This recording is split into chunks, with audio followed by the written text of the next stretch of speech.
사무엘상 6장입니다. 1절 9절 법궤가 블레셋 땅에 머문 지 7달이란 시간이 흘렀습니다. 이 기간은 5장에서 언급된 여러 사건들이 일어난 기간이죠. 재앙 때문에 블레셋 여러 지역을 돌아다니던 법궤를 원래 있던 곳인 이스라엘로 돌려보내자는 의견이 나오게 되었습니다. 2절에서 블레셋 사람들은 제사장들과 점쟁이들을 불러서 어떻게 여호와의 궤를 원래 있던 곳으로 보낼지 방법을 묻습니다. 제사장들은 다곤 신이나 기타 블레셋 신들 제사장들이고 점쟁이들은 자신들이 섬기는 신의 이름으로 다양하게 점을 치고 예언하던 사람들이죠. 이들은 법궤를 보낼 때 반드시 속건제를 같이 드려야 한다고 강조합니다. 속건제는 여호와 성물에 손실을 입힐 경우 그 손실을 입힌 것에 5분의 1을 더하여 배상하는 제사죠. 블레셋 사람들이 말하는 속건제도 레위기에서 말하는 규정과는 조금 다르지만 기본적으로 배상제입니다. 이들은 법궤를 가져온 것을 여호와의 거룩하심을 훼손한 것으로 여겼고 이로 인해 여호와께서 진노하시고 여호와께서 재앙을 내리신 것으로 생각했습니다. 그래서 속건제를 드려 여호와의 진노를 풀어야 한다고 생각한 것입니다. 그렇게 하면 병도 치료를 받고 왜 여호와의 손이 자신들을 비껴가지 않는지 이유를 알게 될 것이라고 하였습니다. 이 말은 만일 속건제를 드려서 재앙이 멈추고 병이 낫게 되면 법궤로 인해 여호와께서 자신들에게 진노를 내렸다는 생각이 옳았음을 증명할 것이라는 뜻이죠. 이에 백성들이 속건제로 무엇을 드릴지를 다시 묻습니다. 이에 제사장들과 점쟁이들은 블레셋 방백 수요대로 금독종 5, 금쥐 5을 보내야 한다고 대답합니다.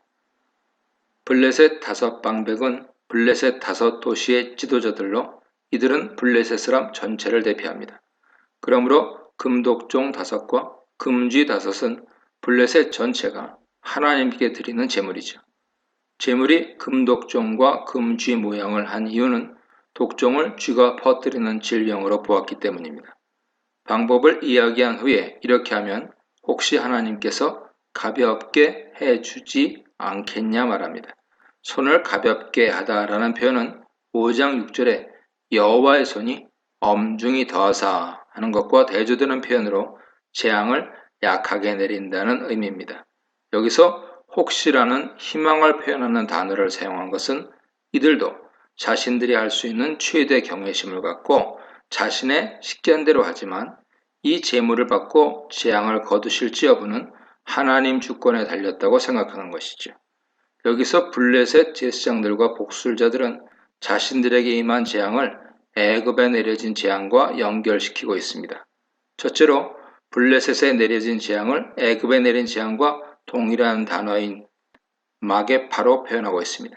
둘째로는 5절에서 땅을 해롭게 하는 쥐라는 표현에서 해롭게 하는 것이라는 표현은 출애굽기 12장 23절에서 6월절에 이집트의 장남을 치기 위해 들어가는 멸하는 자와 동일한 단어인 마쉬트를 사용하고 있습니다. 이것은 쥐를 블레셋 땅을 파괴하는 재앙을 가져온 존재로 본 것이죠. 셋째로 백성들을 설득하는 수단으로 이집트 사람들과 바로가 마음을 완악하게 하여 재앙받은 예를 들면서 그들도 이런 일을 당하겠냐 묻습니다. 이 수사학적인 질문은 우리는 이집트 사람의 교훈을 보고 어리석은 행동을 하지 말자고 설득하는 것이죠. 블레셋 사람들은 자신들에게 내린 재앙을 보면서 과거 이집트에 내려진 재앙을 기억하게 되었고 이를 통해 이스라엘의 하나님이 큰 권능을 가지신 두려운 분이라는 것을 알게 된 것이죠. 7절 9절은 법궤를 보내는 방법을 구체적으로 설명하는데 이들은 여호와께서 보내신 재앙을 보고도 끝까지 이 재앙이 여호와께서 보내신 것인지 확인하려고 했습니다. 블레셋 사람들은 다곤 제이에서처럼 법궤를 수레로 옮기려고 새 수레를 만들고 젖먹이 송아지가 있는 암소 2마리로 수레를 끌게 했습니다. 젖먹이 송아지가 있는 암소를 택한 이유는 암소들이 본능적으로 새끼가 있는 곳으로 향하기 때문에 소들이 송아지들에게 가는지 혹은 본능을 거스르고 이스라엘 지역인 벳세메스로 가는지를 본 후 이 재앙이 여호와께서 내리신 것인지 우연히 온 것인지 확인하려고 한 것이지요.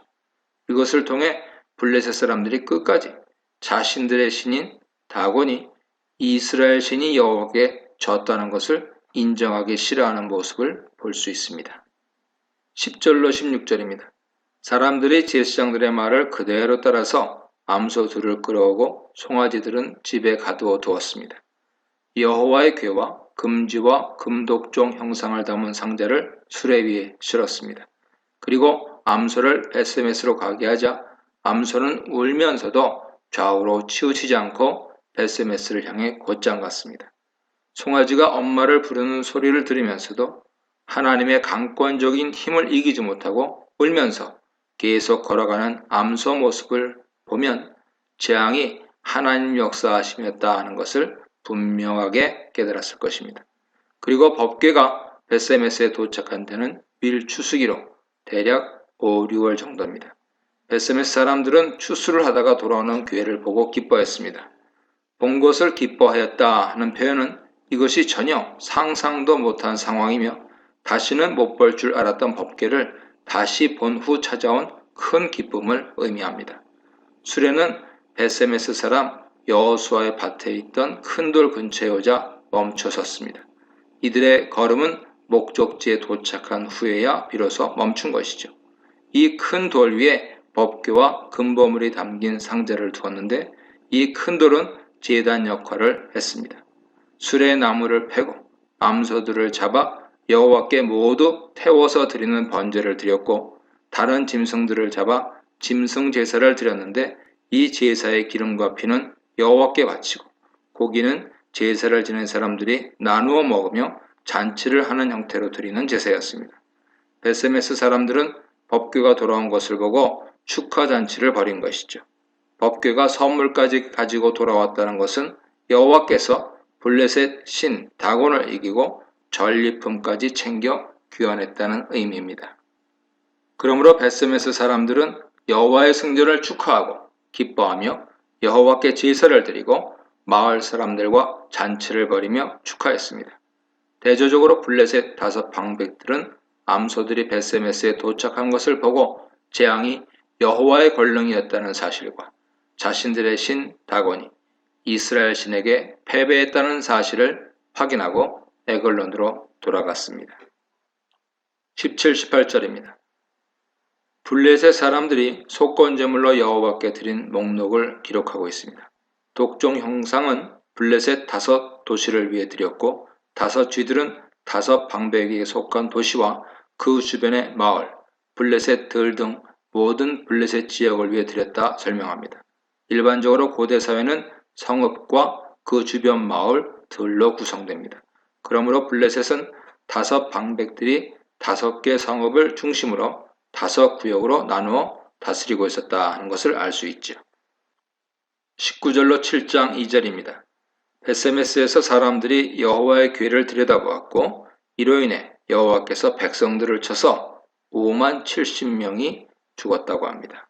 이 사건은 백성들이 여호와의 궤를 열고 그 안을 들여다본 사건입니다.